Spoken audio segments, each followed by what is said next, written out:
Indian premier লিগের রাজকীয় দল এমনটা বলার নানা কারণ রয়েছে।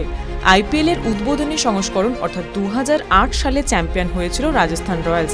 টুর্নামেন্ট এগিয়েছে, চেষ্টার কোনো খামতি ছিল না, কিন্তু কোথাও যেন এক্স ফ্যাক্টর মিস হয়েছে। রাজস্থান রয়্যালসের একটা ট্রফি অন্তত রয়েছে, অনেক টিমের তো সেটাও নেই। তাই বলে কি চেষ্টা ছেড়ে দেবে? রাজস্থানও চেষ্টা ছাড়েনি। পরবর্তীতে ফাইনালে পৌঁছলেও দ্বিতীয় ট্রফির সঙ্গে বন্ধুত্ব আর হয়ে ওঠেনি। রাজস্থান রয়্যালসের আরও একটা আইপিএল মৌসুম শেষ হলো, ট্রফি না এলেও প্রাপ্তি অনেক। আইপিএলের মেগা নিলামের আগেই রাজস্থান রয়্যালসের পরিকল্পনা নিয়ে প্রশ্ন উঠেছিল। ট্রেন্ট বোল, জশ বাটলারের মতো দুই ক্রিকেটারকে রিটেন না করা যেন সবচেয়ে বড় ভুল, কিন্তু এগোতে গেলে অনেক সময় পিছিয়েও যেতে হয়। অতীত নিয়ে না ভেবে রাজস্থান রয়্যালসের নজরে ছিল ভবিষ্যৎ। এটা তাদের কাছে অপ্রত্যাশিত নয়।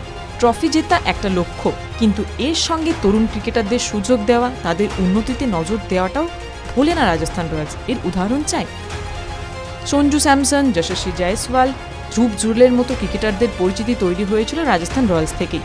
রিয়ান পরাগ অনূর্ধ্ব-19 বিশ্বকাপ জয়ী দলের সদস্য হলেও ভারতীয় ক্রিকেটের মানচিত্রে এসেছেন রাজস্থান রয়্যালসের সৌজন্যে। যশস্বী ভারতীয় টেস্ট দলের নিয়মিত সদস্য হয়ে উঠেছেন। ধ্রুব জুরেল টেস্টে খেলছেন, এবারও ইংল্যান্ড সফরে ভারত এই দলে রয়েছেন। আশা করা যায় টেস্ট টিমেও তিনি জায়গা করে নেবেন। সঞ্জু টি-20তে খেলছেন, রিয়ান পরাগ সাদা বলের ক্রিকেটে জাতীয় দলে উঠতি তারকা। প্রাপ্তির কি এখানেই শেষ? একেবারেই না, বরং শুরু। 14 বছরের একজন ক্রিকেটার আইপিএলে খেলবেন, সেটা হয়তো কারও ভাবনাতেই ছিল না। আইপিএলের নিলামের সময় তেমনই একজন প্লেয়ারকে নিতে মরিয়া হয়ে লড়াই করেছিল রাজস্থান রয়্যালস। শেষ অবধি তাকে 1,10,00,000 টাকায় নেওয়া হয়। সেই সময় বৈভবের বয়স 13 বছর। অনেকেই ভেবেছিলেন নেওয়া তো হলো, তবে খেলানো হবে না। একে ভবিষ্যতের জন্য বিনিয়োগও বলা যায়, কিন্তু কোচ রাহুল দ্রাবিড়ের ভাবনা যে ছিল অন্য। মাত্র 14 বছর বয়সে আইপিএল অভিষেক, মৌসুমের দ্রুততম হাফ সেঞ্চুরিতেও থামেননি। 35 বলে সেঞ্চুরি করেন বৈভব সূর্যবংশী। ভারতীয়দের মধ্যে এটিই দ্রুততম সেঞ্চুরি আইপিএলের মঞ্চে। আরও বেশ কিছু বিধ্বংসী ইনিংস খেলেছেন বৈভব, সকলের প্রশংসা কুড়িয়ে নিয়েছেন। এমনকি মৌসুমের শেষ ম্যাচেও তার ব্যাটে বিধ্বংসী হাফ সেঞ্চুরি। ওই যে ভবিষ্যতের জন্য ভাবনা।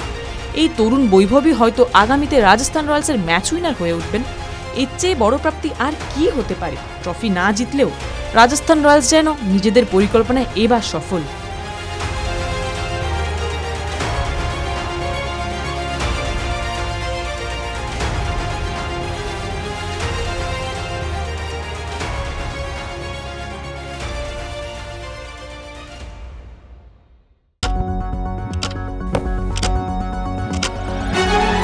রাজনীতি শুধুই কি রাজার নীতি? রাজা উজিরের চোখে নয়, আপনার আমার চোখে সমাজের ছবি। কঠিন কথা সহজভাবে না বললেই নয়। প্রতিদিন রাত 9টায় TV9 বাংলায়। TV9 বাংলা না দেখলেই নয়।